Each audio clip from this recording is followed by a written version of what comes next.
closer I got to the path that I was going to use, I started this really foul odor.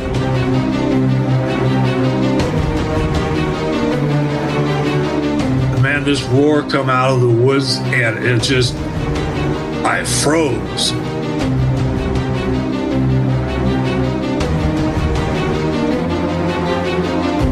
Pulled out my Glock 45, which was my duty weapon, and I just sat in my truck thinking, as I stated, what the hell just happened here?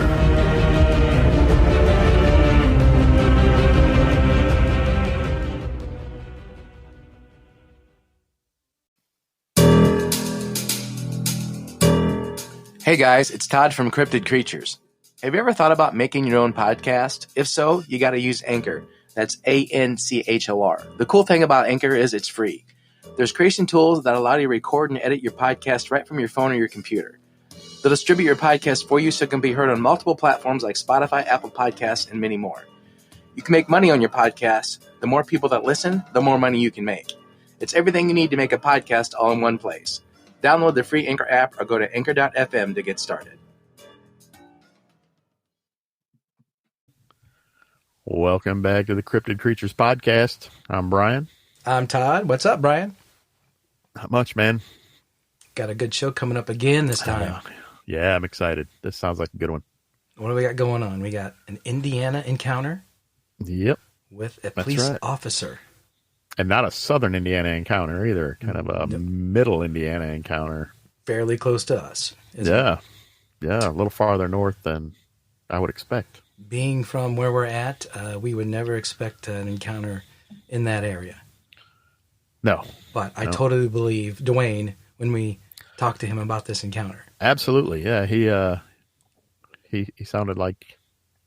And he was a police officer. Sounded like a real... Yeah, and he is a retired police officer. Waited till he retired to tell his story, and we're glad we brought him on, and we're bringing him on here tonight. And absolutely. It's a great story, too. Yep. All right, let's get him on here. You ready to go? Yeah, I'm ready. Bring him on. All right, here we go. Duane, welcome to the show. Thanks for coming on, man. Thanks for having me, gentlemen. Yeah, we're happy you're here, man. We appreciate it a lot. It means a lot to us. Heck yeah. Duane, you hail from Indiana.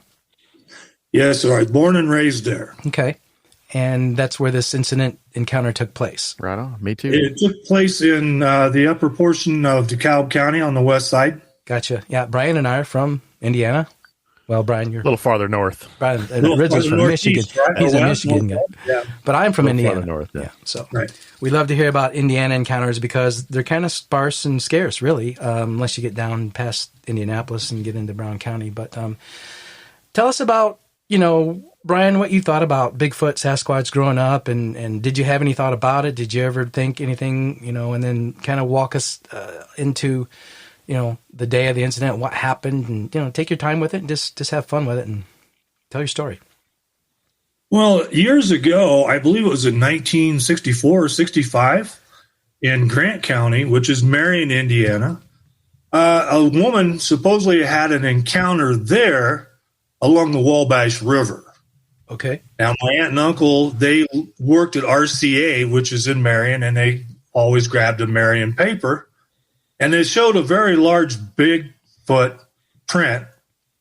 And it was in an area along the Wabash River. So being 9 years old, I really didn't think a whole lot about it then. And then, in 1967, you have the Patty film with in Northern California. So that really kind of made me a believer, but at the same time, you never really thought about them being in Indiana. So it really didn't seem too much to get into exploring the facts about them then. Gotcha. The lady, you said did you say she was on horseback? No, she was just walking along the Wabash River with her dog. I believe she had a German Shepherd, if I remember correctly. Okay. I read the article or had it read to me. And again, it was in Marion, Indiana. It was along the Wabash River. And I believe it was in the fall type of season when it did take place. And again, this lady just said she seen it. It looked at her and took off as fast as she's seen it. But they did have one footprint of it that they put in the paper. Did she describe it at all in the story? Did you remember reading about what she said she saw? Just big, hairy. It's been so long, gentlemen. It just said it scared the crap out of her and her dog. That's about the only thing I do remember out of the story. Yeah, that'll do it. That's it. So then, like you said, you saw the Patterson film. What were your thoughts at that point? Did you think these things could exist? Very much so, due to the fact that you watched the film, no human being could really recreate the step and the movement that this creature was making at that time. And also the same fact that, when you talk about this film, how many people have tried to say that it wasn't real, that it was a person in a suit.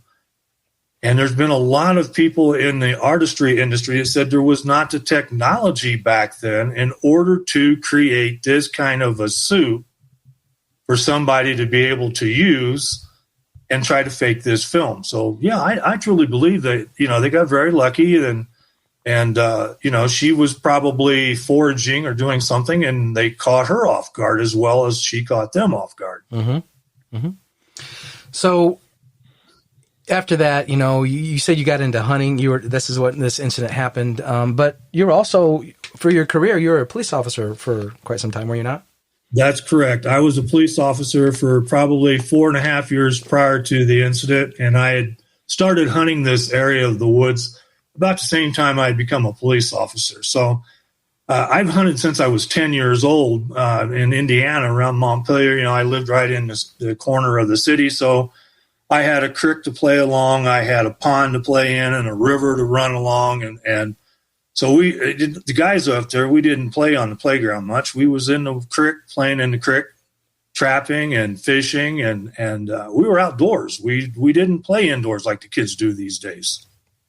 Right. Yeah, me too. I played outside as much as I could. Exactly. I get you. All right. So then you were hunting out there, and the day, what happened? I mean, it's just another day you're out hunting, and what happened? Well, it happened Thanksgiving morning, 1994, as I had stated in the story that I put on Bigfoot Believers.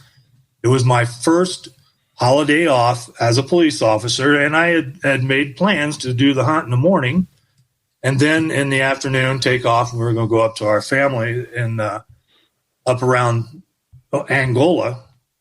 So I get up, I'm around 4:30, I'm getting ready to get dressed, and I park my truck, and it's 5:15, and it's pitch black, okay? And this is in November, and it's been a light winter. It's no snow, just cold weather, probably 45 degrees out that day. And it's pretty warm for Thanksgiving in Indiana, actually. Very much so. And, everybody in Indiana back then during gun season, they're always praying for snow so you can get on the ground and track them. Right. But I'm walking back the lane. The lane is used both by the electric company because there's a power line going down through there, and also the farmer to get back into his fields. And it's about a half-mile hike. So I get back to the woods, and as stated in the story, the woods isn't really big, more about 3.5 acres. But it's surrounded by fields, and it butts up to a very large woods to the north of it, which is probably a good 12, 13-acre woods. Mm-hmm. And on the west side of it was a picked cornfield that, with checking the currents, wind currents and everything, with them coming out of the southwest, I decided to hunt the west side because there was a lot of tracks in that, and there's usually a good chance of seeing a deer coming out of that corner. But to get to it, I decided to walk through from the east side of the woods. And on the east side, there's probably maybe a half-acre field that the farmer had put corn in at that time this year. And I'm just casually walking back again. It's pitch black. Had you ever gone through that way before? Oh, several times. Okay. I knew that woods and area like the back of my hand. Like, so I'd hunted it for about four years prior to that. Depending on the, okay. Mm-hmm. Yeah. And the closer I got to the path that I was going to use, I started this really foul odor. I mean, it's really hard to describe. And the closer I got to the entrance, which is probably 15 yards from the north or the south edge of the north woods I was telling you about, I started gagging. It was like if you ever walk into a room that's been ammonia filled, and the gagging reflex you get from that, only it was much stronger. So I stopped, and my eyes were watering. I backed up. I was spitting. And, it was so degrading. I thought, man, there's got to be a dead body close by. Is it a deer? Or it could even be a human. I didn't know. But as I was standing there trying to wipe the snot out of my nose and everything, I started hearing this really low growl, very baritone. And it was coming from the north of me. And I started looking, you couldn't see anything. Again, it's pitch black. I don't have a flashlight. I never carried a flashlight due to the fact I knew the woods well enough that I could walk in at day, night, whatever. And so I just stood there watching. I'm thinking, oh, maybe that's a big buck. But at the same time, I got to thinking, bucks don't smell like that. They put out a musk odor when they're in rut. So, I was confused, to be honest with you guys. I was just confused as to what I was smelling, what I was hearing. And then being as close to Michigan as what we are, but as a crow flies, it's only about 40 miles. I was thinking, well, maybe a bear possibly had wandered down out of Michigan. Due to the fact that, it was a mild winter. And they, where my ex-in-laws used to live, up there on Lake Pleasant on the north side of the toll road, bears were seen to come down out of Michigan and around the lake. Okay. Well, I just thought it was a possibility it could have been a bear. Yeah. But, so I stood what else there. is it going to be in Indiana, It shouldn't even be a bear. I mean, I can imagine what you were thinking. Like, what is this smell associated with this thing? Or did it kill something and they're eating? What's going on here? Yeah. Exactly. Confusion was, people say, well, weren't you scared? And no, it was more confusion than anything because I never smelled something like that. I never heard the low growl like that. And so thinking again, that it was a bear, I hollered, get the hell out of here, bear. And as soon as I did, man, this roar come out of the woods and I froze and it was just reverbing in my chest. I'd never heard anything like that. It was loud. And probably 30 seconds long. And then I was scared. Was it like a roar, a scream? It was a roar and it just very baritone. Again, this was a very baritone sound that I was hearing and just never heard anything like this before ever in my life, being, as much as I've been outside in the woods and everything. So at that point in time, I put a round in my shotgun. I had a 12-gauge Mossberg slug gun. It was slug season. And I hollered again, get the hell out of here. And that's when, again, it roared and 2 trees started shaking. And those trees were about 10 foot apart, okay? Okay. Wow. And they're at least 40 foot tall. 10 feet apart. And you could see them shaking, and you could hear the trees and rattling the limbs and everything. That's a big wind. And that's when you didn't know what the heck was going on. And that's when I fired off the round to the left of me and into the ground, and I hollered, get the hell out of here again. So you shot your shotgun. I did. If it was a bear, they say if you run from a bear, it's going to charge you. Right. And you look like prey. Yep. So it got after cracking off the round and putting another round in and then facing the woods where it was, it got really deaf silent. I mean, you didn't hear anything. No birds, nothing. Wow. And then all of a sudden, snap. I hear this tree snap. A few seconds later, you could feel it walking off. I mean, it wasn't ground shaking like an earthquake or anything, but you could just feel the thump, thump, thump. Maybe 5 or 6 steps, and then that was it, total silent. How far? I'm sorry. Okay, go ahead. How far away do you think you were physically from what this was? 15 yards at the most. Oh, my goodness. And I figured it was probably about 10 foot inside the tree line because I couldn't see it. When he let out that growl, a lot of people say when they hear the growl, they can feel it in their chest. Could you feel it when he growled? No, I didn't feel the growl so much as just how the only thing that really come out of that with me on the growl was how baritone it was, very low voice, Okay. and long. I mean, there was hardly any change in the pattern of it, just a low growl and very baritone. Now, I didn't feel that, no. Okay. So what'd you do after you heard it? You just listened as it walked away further from you into the woods, or? I started backtracking out of there. I didn't turn my back to the woods until I was probably halfway back to the lane going to my truck. Okay. And just kept watching it and just slowly backing up, got to the lane, and I started heading towards my truck. Now, when you go down this lane, as I had described in the story that I put on Bigfoot Believers, there's high embankments on both sides of it when you get closer to the road. On the north side of that embankment is a wooded tree line, probably 100 yards long, is the same as the embankment, and plus probably 15, 20 foot wide, so anything could hide in there. On the south side of it is just an open field that runs right alongside the railroad track. So I got up on the south side and was watching the north side plus behind me until I got to the truck. Once I got there, I felt a little bit relieved. I unlocked my truck, threw my seat forward, unlocked my gun box that I have in the back end of my seat, and pulled out my Glock 45, which was my duty weapon, and I just sat in my truck thinking, as I stated, what the hell just happened here? Yeah, right. You know, you got so many things that are just going through your head. What was it? You know, and where did it come from? Where did it go? Did you ever think Bigfoot?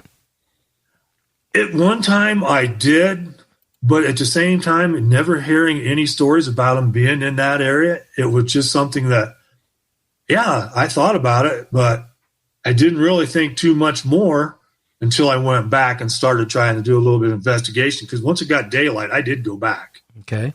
Being a cop, I was curious as a cat, I guess. Of course, yeah. So what did you see then? Anything or?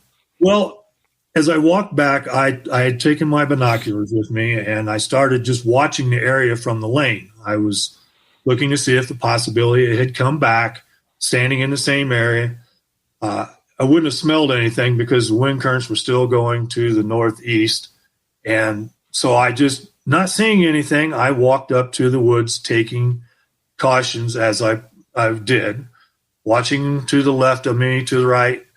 And then I entered the woods, and as soon as I did, I heard a gunshot going off. So I knew that there was hunters in the north of the woods, in the big one. And I felt a little bit more at ease.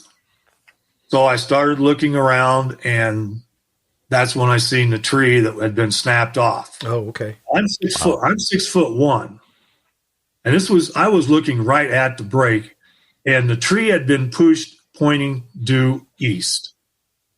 Okay. So when I looked to see if that was maybe the one tree and the other one was beside it, I looked, and you just see an area where the grass was trampled down and the leaves, but there was no visible prints at that time to indicate that a possibility of being a Bigfoot. And you saw that was a fresh break, right? Yeah, it was a fresh break. I mean, you could smell the sap. It was an ash tree. Wow. Who walks around the woods in Indiana snapping? How big around was it? I would guess to be at least 6 inches. 6-inch diameter tree, 6'1". Who's first of all, who's that tall? Yeah, who's that strong? And why are they doing That's this? strong. That's strong. And why? Right? Yeah, my thought was it had to be one strong SOB to have snapped that.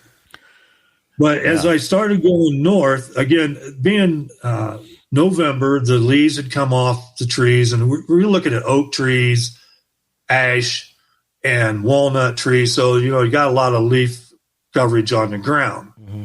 But in one portion, when I was walking north, there is a small area where it was clear and had been wet from the rains of the night before, or a couple nights before.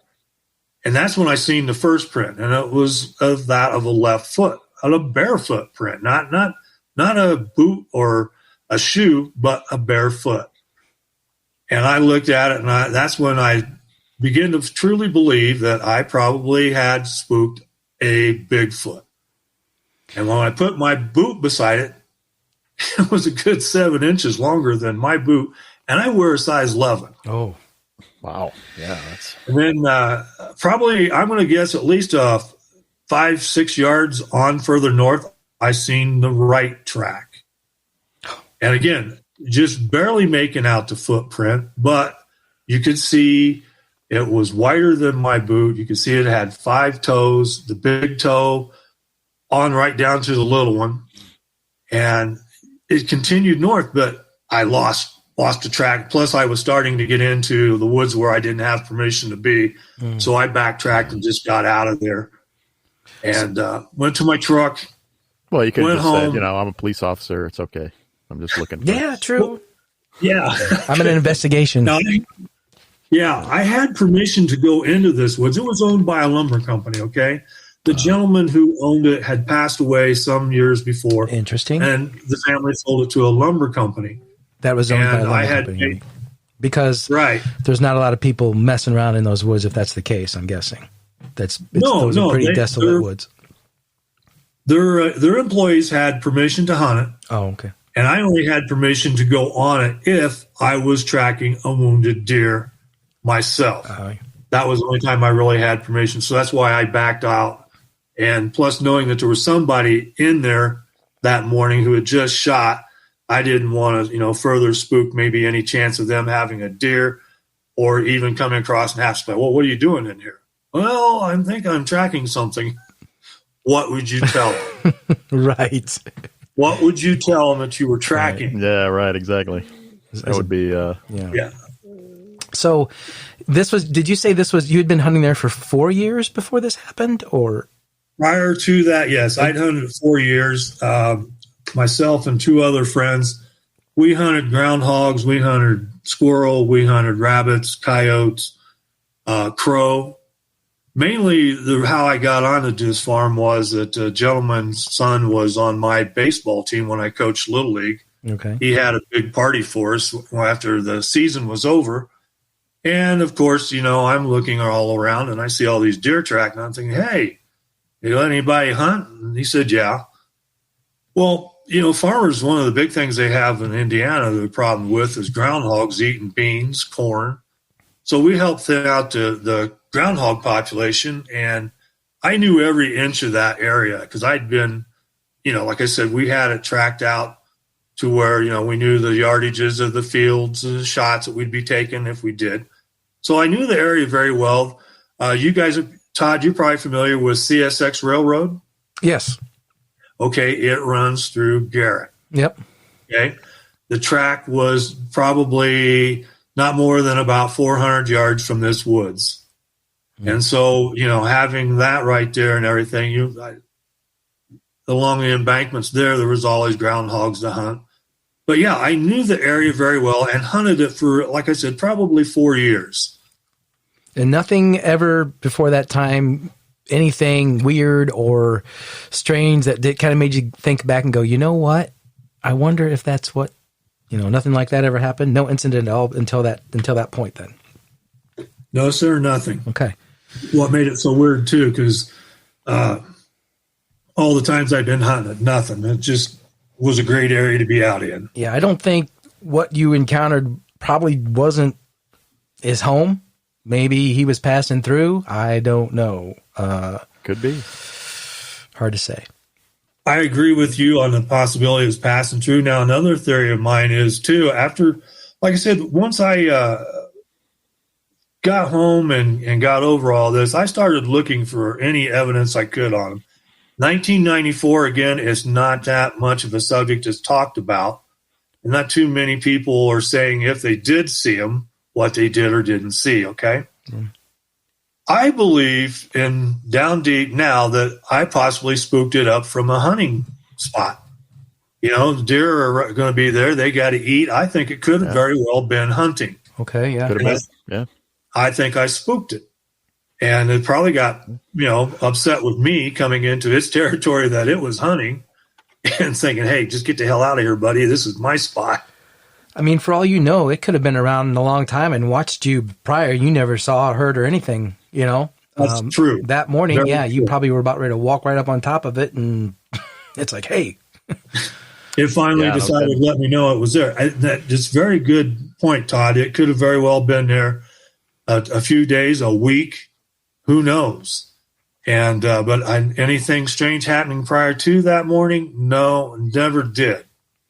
And in further reading on them and everything too, the one lady that you had on with the swimming Sasquatch, that was a good cast. Thank you. And she made mention about the one juvenile she thought that had set up in the tree and was watching her. Mm-hmm. Right. You know, I never thought about looking up that morning and looking into the trees to see if maybe it had climbed a tree and got out of sight that way. Oh, yeah. You know, so when I heard her say that, it's like, wow, maybe it had, climbed a tree and it might have been watching me. Possibly. As I was trying to find out what it was. Also, I just looked at the map. We're not that far from Ohio over there. Exactly. Probably 30 miles maybe. And they got to what to call the Grassman over there. Yeah, so there's a possibility they could be going back and forth there. Is that close to Defiance, Brian? Is Defiance? Yeah. Okay, I've heard of sightings in Defiance. Maybe this guy was coming across the state line to check out some new hunting grounds or something on you. And that's very good possibility. Now here's another thing too. Do you guys know Steve Isedal from British Columbia? I might have read his name somewhere one time, but I don't know. Okay. If you look on YouTube, he does a lot of videos, okay? And he is very much into the Bigfoot movement, helping people who have had encounters and trying to, reassure them that it's okay to go back out into the woods. Now, he had a gentleman that posted a story on his videos December 17th of 2020. And it also happened in Northeast Indiana. Okay. The guy went by his first name, Jason. Wow. Yeah, so, this is in 2020 in December. And that's what I wrote my story then to Steve saying if you have Jason's email address, tell him I believe every word he said, because in Northeast Indiana, he had to be close around to where I was at that time, maybe up in the Angola area or which Steuben County has Pigeon River Reserve. That's a big area, a lot of swamps up there. I've hunted that. But you're right about Defiance. That's not that far away, and they have what they call the Grassman over there. Right. I've read stories and seen pictures of the huts that they make. Brian, we need to get on the BFRO for Indiana and Ohio and see what kind of sightings if anyone's reported any sightings in that kind of circular area that crosses both the state line in both states there. Yeah, we can definitely. And look at the forestry there, see if there's any cave systems there by chance as well. So there could be in that area. We'll double check though. Duane, did you go back hunting after that day? Oh, I know you went back in the woods when it got light, but did you continue to hunt after that? Well, by all means, yes, but I never went back there without a loaded 44 Magnum on my side, okay? Right. That's, we hear that from everybody. I used to go in the woods with no guns, but then after that happened, I was never going back in there unarmed again. So, exactly. One of the main things I really like to do in that woods was squirrel hunting because I like squirrel meat. It's very tasty when it's cooked right. Okay. But going in there with a 22 rifle and coming up against something like that, it'd be like shooting a pea shooter at it. You're so not doing much for that. No, you probably just maybe piss it off even more. So, but I'm thankful. A lot of people say, "Well, we're glad you didn't shoot it." Well, I'm thankful I didn't have to myself because, I took a stance that I was ready to shoot if had to defend myself, but it chose to take the other route and go north, and I was glad. Yeah. You mentioned hearing and read stories of people who have seen them and had a firearm. They say that they seem to shy away from people who have shot at them or around them, that the firearms do scare them off. I think they know what they are, for sure. Exactly. I do too. Yeah. I do too. For sure.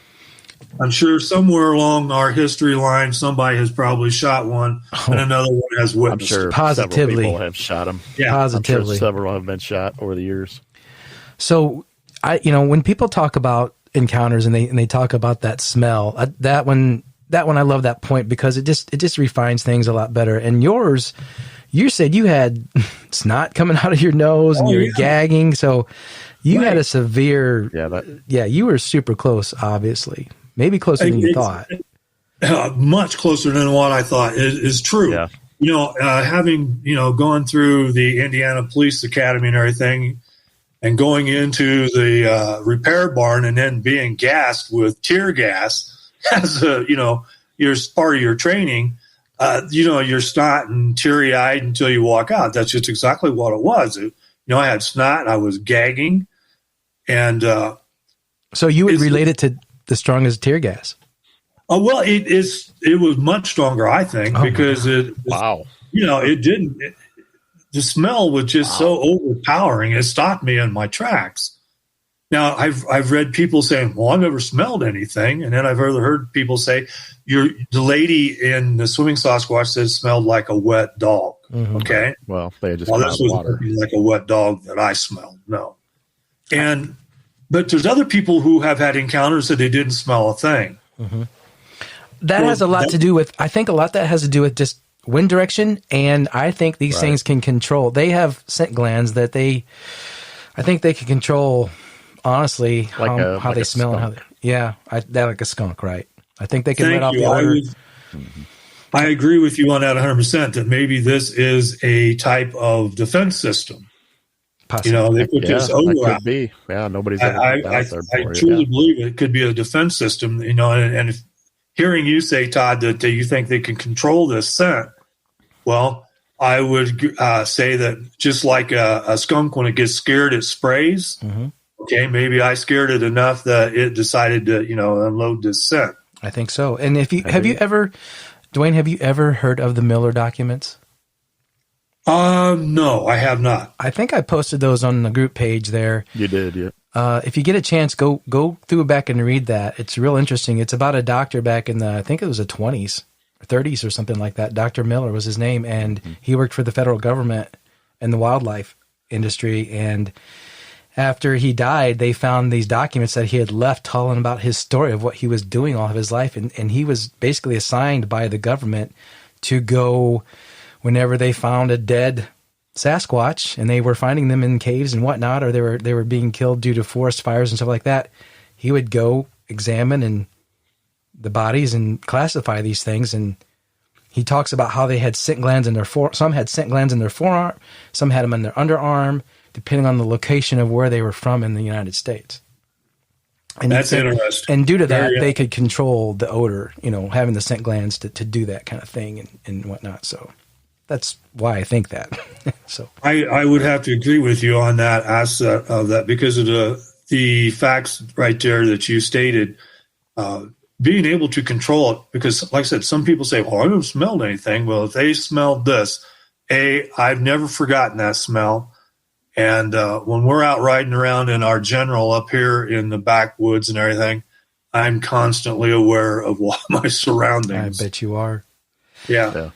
Go down there. Check that document thing out. I'm sorry, Brian. Go ahead, Brian. I was just going to ask about any activity down there in Arizona where you're at.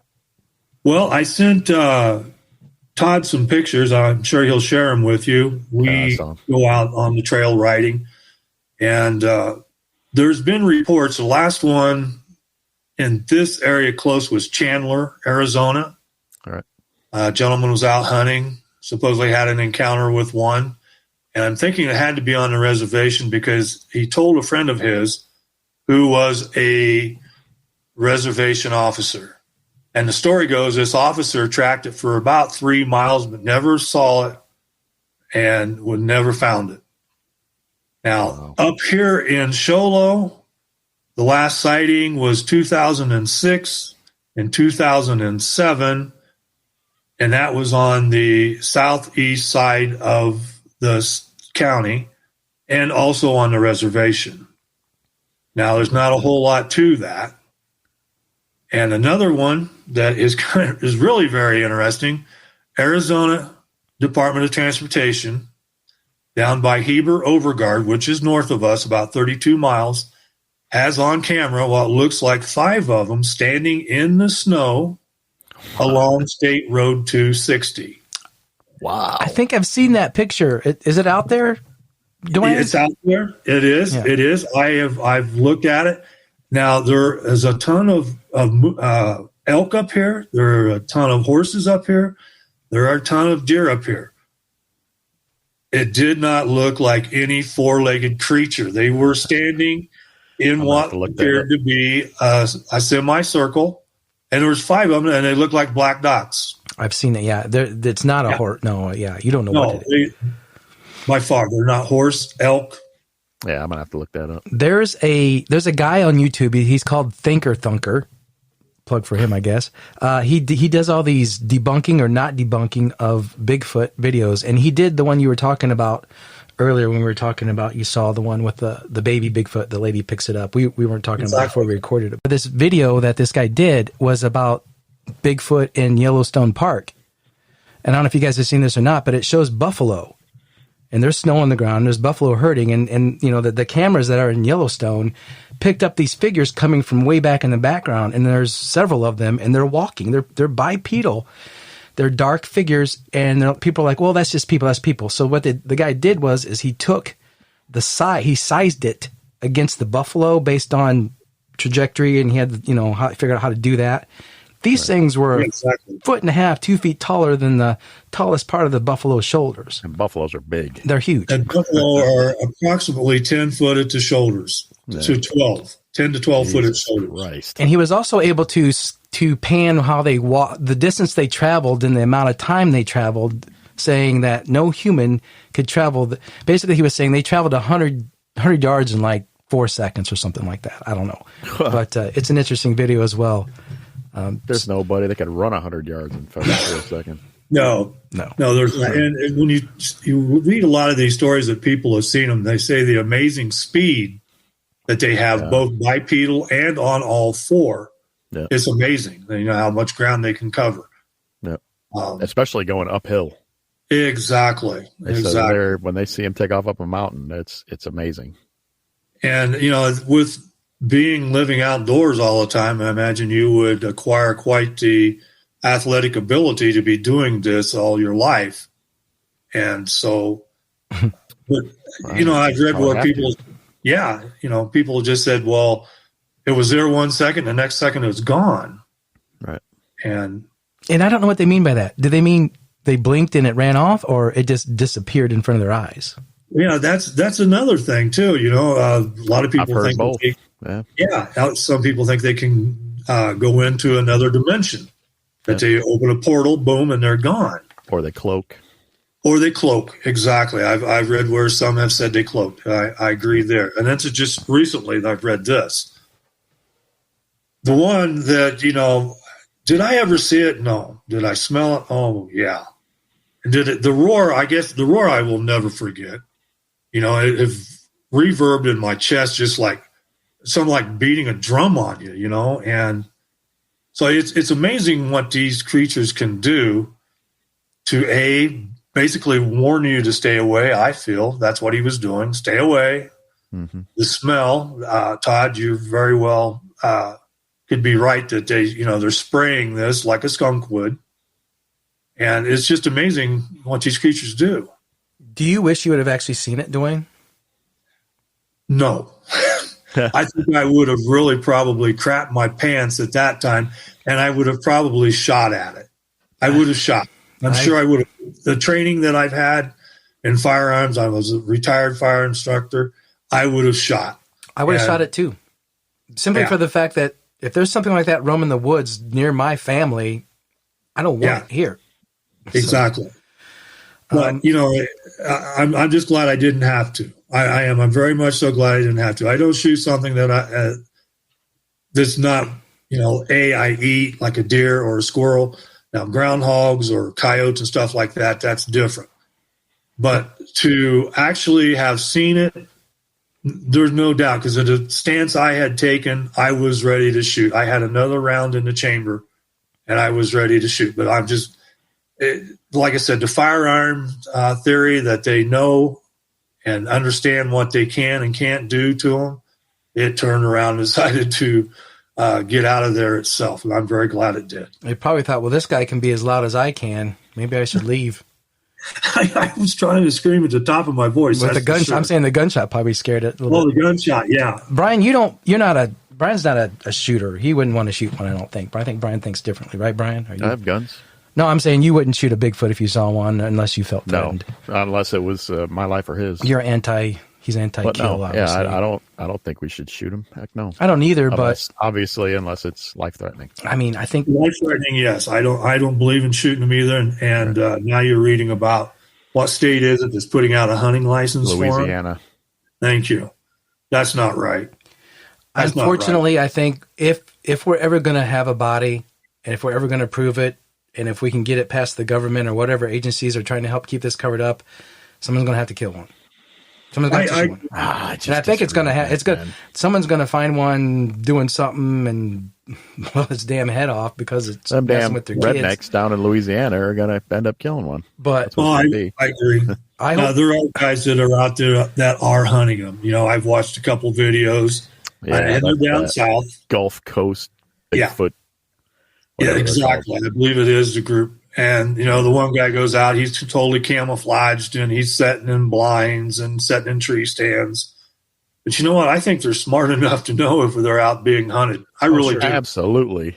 They know. We've talked about this before, Todd. They know the minute we step in the woods, they know. You're 5 miles away from them. They know you're where you're at. Yeah. I agree. I believe they're smart enough to know they're that in tune with nature. I do too. They know, just like we do. If you're out in the woods and a squirrel spooks or a bunch of birds spook, what spooked them? Something there, something there spooked them. I really just hope there's a guy sitting around that I think what's going to happen is there's some guy out there sitting around somewhere in the world who knows about one on his property. He's planning this thing. He's going to either trap it or kill it. He's going to trick this thing. He's laying out food for it. He's going to poison it. Something's going to happen where someone's going to, hey, I know there's one here. He's here. He's around. I'm going to get this guy, or I think eventually at some point. Again, it's all about the government or whatever agency, if there's one covering this up, stepping in. Somehow, I don't know how they know. I've heard a lot of stories of encounters where people have hit these things or whatever. My theory is that they know about the areas that they're at, so they keep track of those areas. You know what I mean? They watch those areas. I'm not saying they can track the Bigfoot. I'm just saying they know the areas where they're supposed to be, so they watch, and they are watching those areas. Like, did you finish watching episode 2 of Expedition Bigfoot? Me? Season 2, I mean, yeah. Yeah, I think I did. Maybe they had some black helicopters flying overhead when they were back up in the Olympic Peninsula. So I think they're keeping track of those areas. They know those areas. I think any area that's classified as a wildlife refuge may be one of those areas, honestly. But who knows? Yeah.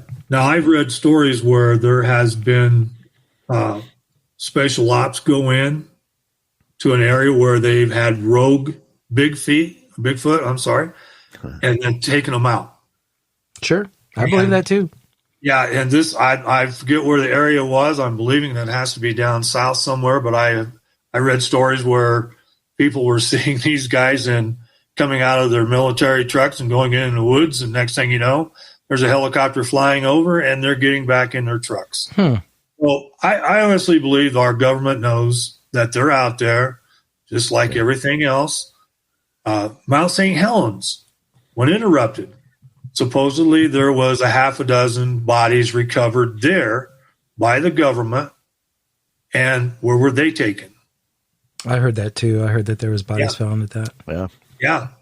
And your Forestry Service people, logging people, you read stories of them seeing them all the time and having encounters. They're in the deep forest. And, but I think when, these forest fires and everything, unless they're absolutely trapped, I think they're smart enough to know which direction to go to get out of it. Absolutely. I do too. Yeah.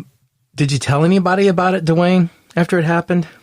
No, I didn't. No. Like I said, when we were headed up to my in-laws that same day, my wife asked me, I was being real quiet. I was asking myself, still, what the hell was going on? What was that? And she said, you're being quiet. Are you okay? And I said, yeah, I'm fine. She said, well, you come home early. I said, yeah. Did you see any deer? No, too many hunters out. I wasn't going to tell her, hey, well, I think I need this. Yeah. Well, being in law enforcement, and again, back in 1994, you're expected to have a level head. You don't expect to be talking about Bigfoot or UFOs. Mm-hmm. You're guarding your community. Okay. Right. So, no, I didn't tell anybody. The first time I actually told the story was on Bigfoot Believers in 2017, I believe, or 18. And I pretty much so wrote the same story as I did just a few weeks back, almost word verbatim. But I didn't get the notoriety that I did this last time with, you gentlemen asking me to come on. Mm-hmm. I have a young lady down in Phoenix, Arizona, who wants to use my story in one of her books called Encounters, and I give her the okay to do that. Cool. And really? We need to get her name. Maybe we need to talk to her. Ann Kelly. Anne Kelly. Kelly. Is she friends with you on Facebook or something? Is that how you contacted her? She contacted me through Facebook like you did. She had read my story. She come at me with a personal message saying she'd really like to use my story in her book of encounters. I guess this is her third book that she's written. Wow.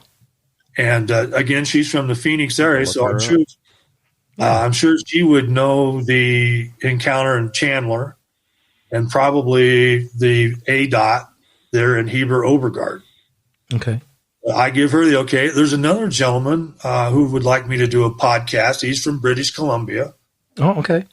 And I told him, I said, really, I got another one I want to do first. I've been asked by these two gentlemen from Indiana, where I'm from. I said, let me get this one done. Let me see how that one goes. And I said, I'll get back with you. No, that's fine, man. Get your word out there as much as you want to. Yeah, man. Yeah, tell that story. I mean, there's Duane, there are thousands of encounters out there, and I agree. And again, if you look up on YouTube, Steve Eisendahl, his last name is spelled ISDAH. Yeah, I just wrote it down. Okay, you got it, Brian. Okay, yep. Go to YouTube, Google, put in his name, and he comes up. Now, this guy is a true believer, and he's got the no take shit attitude. And he is out there to help people with these encounters. And, he's getting hundreds and hundreds of emails a week. Okay. Is he? And okay. To watch his videos, these are people that are telling their encounters, just like we are here. And then he tries to reach out to him saying, thank you for sharing this. And I understand, you're scared, but go back in the woods and just, make peace with them and say, hey, I know you're here. If I'm bothering you, I'm going to leave today. I'll come back another day. Now, he hunts British Columbia. He's a professional guide, and he also fishes. So he guides and fishermen. So he's seen them. He's had his own encounters with them. Well, yeah, up there, that's a hot spot. What do you see? Yeah. Maybe we can get him to come on the show and talk. If you could, that'd be great. That would be awesome. It might be hard to do. It might be harder than I was going to say, it might be hard to do. He has, like I say, he has his own video and setup, but he's the type of guy that, like you two, he believes, and he's willing to listen to anybody who has had one of these encounters that would want to share it, and also have the help to get around it and get over it, and to be able to get back into the woods and enjoy it and not be scared. Mm-hmm. So many things out there, Duane, that people see. There's something going on. It's not. It's not made up. It can't be. Not all these sightings and encounters. There's no way. So. And there's just too many reputable people that are seeing these. Absolutely, like yourself. Exactly. Yeah, you can't say, "Hey, I don't believe you." And I think the part of the reason why I didn't tell anybody is because you're going to get laughed at for one thing, and being ridiculed. Mm-hmm. Oh yeah, that's what a lot of people are afraid of: being laughed at and ridiculed for something that they actually did see and encounter themselves. but have no idea just exactly what it was that they seen, heard, or, whatever it could have been. Right. Whether it be a UFO, whether it be a dog man, as they have around seen, or a Bigfoot. There you go. I hate dog man. And we know they scare they're werewolves. Yeah, I'll tell you, we still get laughed at for doing this podcast. Yeah, because people, they just don't want to know. Yeah, I agree with you. I believed in Bigfoot growing up, and my friends would make fun of me, and I stopped telling people that I would stop talking about it, but I'd still read about it, dig into it, be infatuated with it. Yeah. And the more settings I read, the more people I hear talk on podcasts or we interview with. It's just there's something going on. There's something out there. There's no way there's not. Oh man, exactly. You cannot tell. You can't. And to think that we're the only people on this planet, this universe, in the universe, in this universe, just we're not. I really do think there's arrogance. You know what I mean? Yeah, I know. I agree. I really do think there's some dimensional, spiritual thing going on with Bigfoot, though. There's got to be some kind of tie, and I just can't grasp how. But there's more to it than that. I agree with the dimensional thing. I don't know. I agree with that. Duane, I was looking at your pictures you sent me here. Those are really great. Yeah, those are impressive. Great pictures. I would get those out there. I don't care how close they are to a trail. Bigfoot doesn't care how close they are to a trail. Exactly. Those are pretty authentic looking pictures. So now, if you look at them really close, the one tree that goes from the right to the left, it looks kind of burnt. There's a stump in front of it. Something I don't know if it got struck by lightning or somebody tried burning it, but there's a little bit of burnt ember in there you can see. Yeah, I do see that. Yeah. Now, that tree is bent over. Now, that's probably about the same size as the tree I saw broke. Oh. And that's a pretty good sized tree. Right. And that aspect of it, do you think somebody could bend that over and hold it and at the same time leave the others in there? Why would the they? other sticks? Not a normal human. Why would they? Yeah. So there's another interesting thing here. You got some footprints going on too. Yeah, exactly. I yeah. And, you see my lovely lady's foot right next to it, and look how big it is compared to her little foot. Mm-hmm. And she's got a boot. She's got a boot on too. Yeah, it's probably a size 7. I see toes. I literally can count the first 3 or 4 toes, and it's wide. And I don't know. I'd say that thing's 14, 15 inches long, probably. Exactly. I would agree with that. 8 inches wide. So here's easy. Here, the thing about footprints, and I mentioned this before, is people say, "Oh, well, that's not real." Well, who walks around the woods barefoot? Especially in an area where you're in a climate where you got cactus, rock, all sorts of snow. Who walks barefoot in the snow in the middle of the woods? Yeah, where you're going to cut your foot. That's got a size 18 shoe.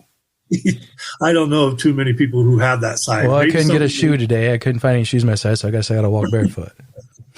But I agree. Nobody walks around out in that type of weather. And this is in September last year here on the mountain. So the temperatures, it's a mild 60 probably.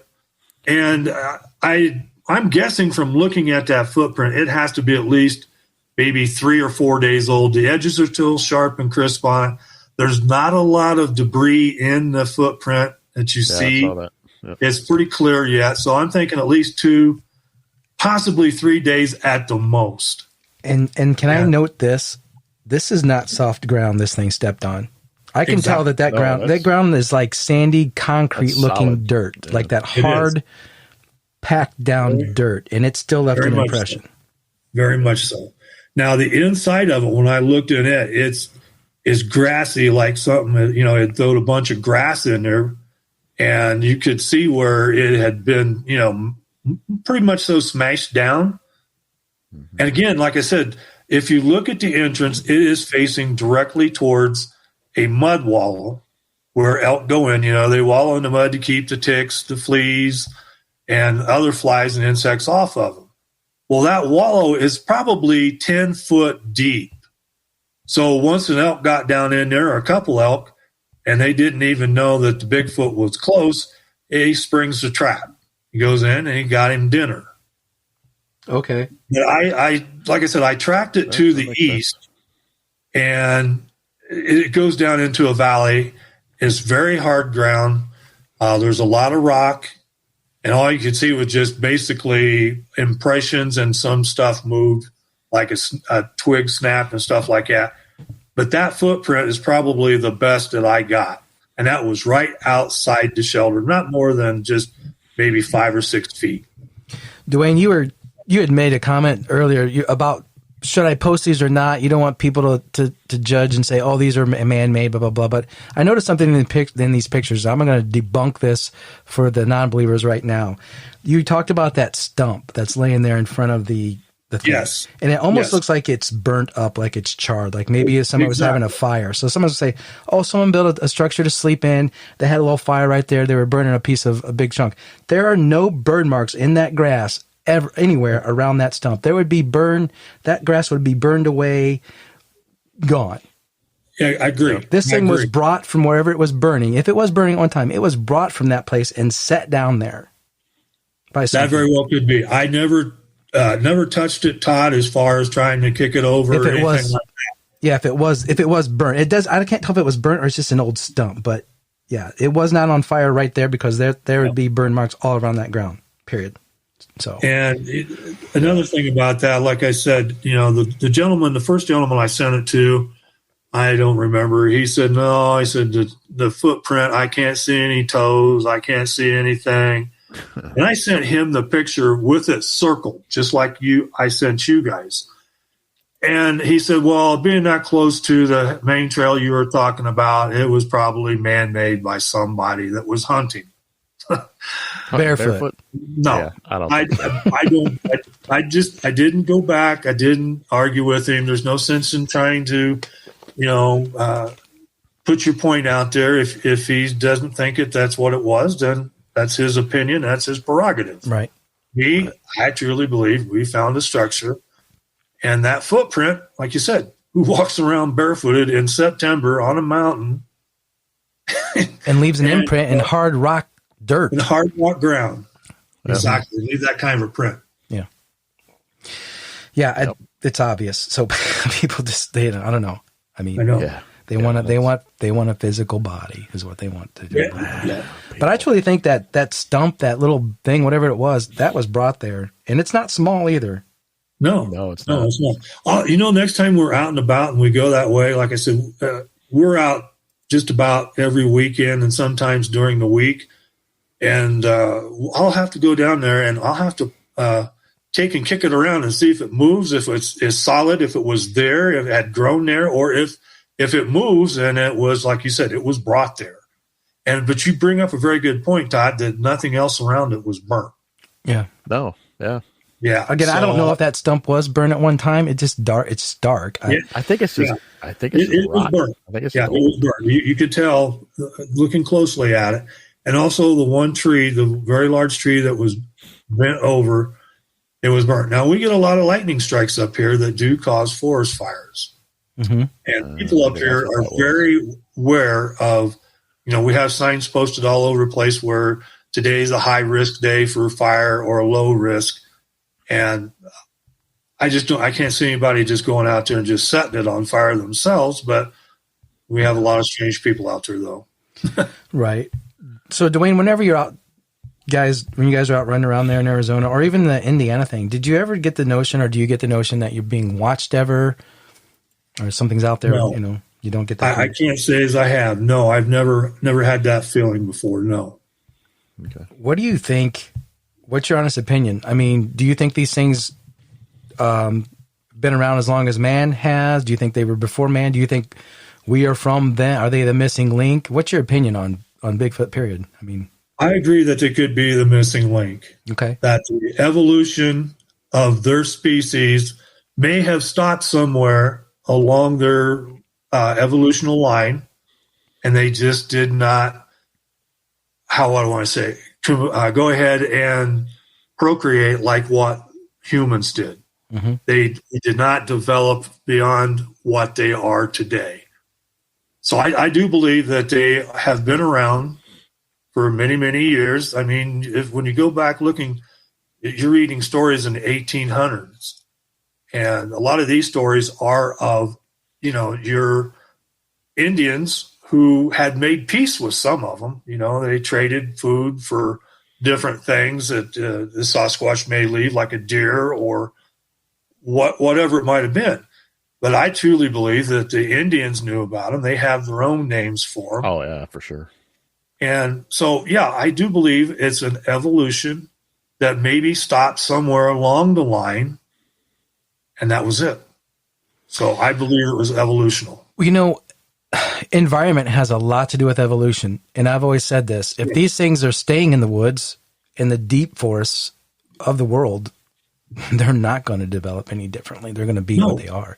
No. Well, I'm not saying that in the mountains and some of these came out of the woods and became humans. I'm just saying that, because their environment, and now they're starting to, it appears like they're starting to encroach out a little bit more into our world because there's a lot more sightings popping up all the time. And you're seeing them a lot closer to city limits as far as, people, I just looked out my back door. What the heck was that I seen standing? Because, when you look at our infrastructure these days, we are encroaching more and more on the woodlands all across the United States, building in the woods, more so than we did years and years ago. So, yeah, it's just like with any animal that we're encroaching in on their world more so than what they are on ours. Yep. Brian, you said the same thing. We said this before. People are getting out in the woods more. They're camping because of COVID. Out there, getting out in the wilderness and they're running into these things. Camping's huge in the last couple of years. And, I enjoy the outdoors. I love it. I'd rather be outdoors and hunting and riding around in our UTV, watching the animals, and especially horses up here. They're just beautiful. Mm-hmm. But have I seen anything other than what I showed you on the structure and the footprint? No, but I'm constantly looking. I would be too. Oh yeah, I'd have my eyes and ears open all the time. Absolutely. Yep. And nose. Yes. After what you said, sure. I don't know if I want to smell that. No thanks. I guarantee you. Some of the stories I read, people say it's stronger than an outhouse with dead skunks in it and other garbage. Oh. And but the closest I can tell you, the reason why is gagging is like if you've ever been around a room that's been filled with ammonia that makes you gag, snot, that is what was happening. Wow. They're just so foul that never smell, and I have not smelled anything like that since then. Did you ever feel nauseous from hearing the roars or the growls? No, not really. Not so much nauseous. It's just you just felt it, and that's when the more of a scared factor started setting in. At the beginning of it, I wasn't scared. I thought maybe it was like I said, a deer possibly. Then this shifted the thought to possibly bear. And having a 12-gauge slug gun, I knew that'll take down a bear with a proper shot.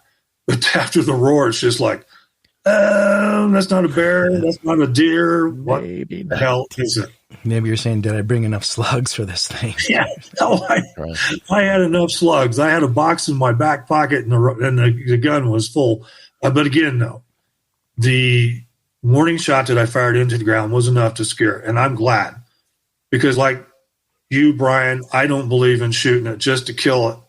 Right. If you could trap one, tranquilize it, trap it, and build a strong cage, you're going to have a damn strong cage. It's going to have to be a big one. Yeah. I'd rather see it done that way than after, I don't want to see it cut up on or anything like that, because I believe it's a being. And I believe they've been around long as what we have, maybe longer. Right. I just want to make a statement. I don't want someone to kill one to prove it. I don't either. But I think that's what's going to happen if we ever do. And that was my next question, Duane. Do you think we're ever going to know the truth? Or are we going to be told, is Bigfoot going to be classified as a living, breathing creature for science?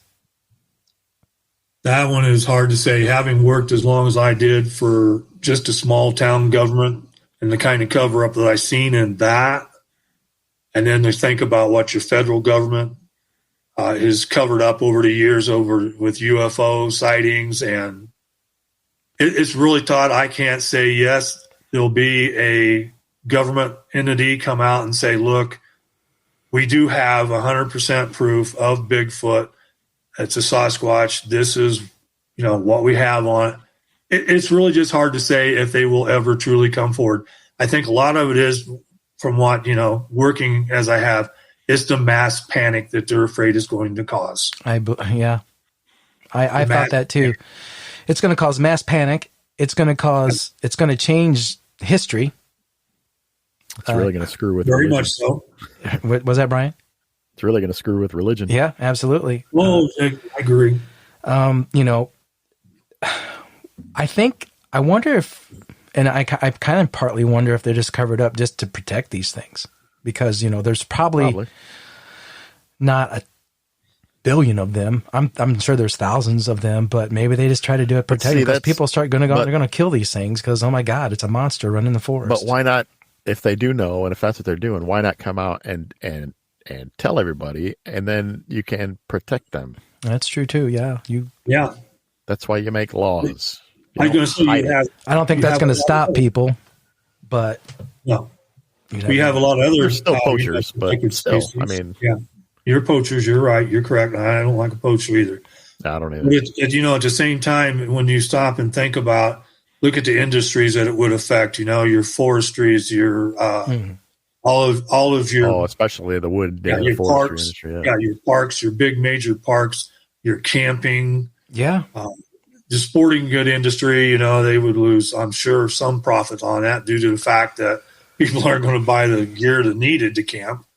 So, but a lot of it, though, I really truly believe, and like I said, having been in law enforcement for the time that I was, a big part of it is the mass hysteria that I believe it would, just like saying, hey, there actually are UFOs out there. Yes, we know they're here.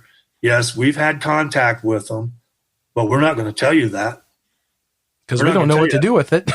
Yeah, exactly. What would you do if we did tell you? We can't tell you you're safe because we don't know if we are. That's true. Okay. That's true.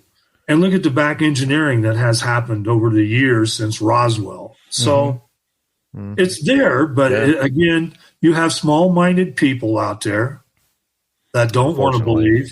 Yeah. They don't want to believe. Yeah, or they don't want to know. Yeah. They don't want to know. They want to live in their little bitty bubble world, Exactly. And they're fed what little grains and bits of rice that the government tells them. Right. Exactly. And this is something that I like about Steve Eisdahl when you get onto his page. He does not listen to mainstream media. He does not believe in the government telling the truth on any of this, that he believes the people that are actually seeing these sightings and encounters and telling their sides of the story, just like I am today. Gentlemen, thank you. Have a great day. You take care. Yeah, appreciate it. Take care. Keep up the good work, guys. Thank you. Thank you so much. Well, man, that was a great show. I'm glad we brought Duane on for sure. Yeah, it was. That was a great story. Loved every part I hope of we it. Hear from him some more. Definitely. We'll definitely have to get him back on and get some more of his thoughts and feelings. I just wanted to say, Brian, and I think you feel the same way. We're getting a lot of listens and a lot of people on, and this is really awesome experience, and I'm having a great time, and I'm so grateful for the people who are listening out there. But one of the cool things about this is the friends we're making, and by the people we're meeting and hearing on these groups and talking to these people. Yeah, it is very cool. Yep. Awesome experience. I'm hoping that we get to head down to the con later this year and maybe meet some of them in person. Definitely. There's a cryptozoology conference down in Lexington, Kentucky, November 20th, 21st. We're going to try to make that. Yep. We'll talk about more try. than that. So, and if you guys want to... Yeah, we'll let them know the more we know. If people want to be on the show, Brian, how do they get a hold of us, man? You can always email us at info@cryptidcreatures.co. That's .co, not .com. Or on Twitter @cryptidcreature1, no E on the end of creature. Okay. And Facebook is Cryptid Creatures. All right, man. So you guys reach out to us. Let's get you on the show and get some recordings done. We appreciate you listening. Brian, you take care. And next time we'll have another great episode. Heck yeah, man. Have a good one. All right. See you, bud.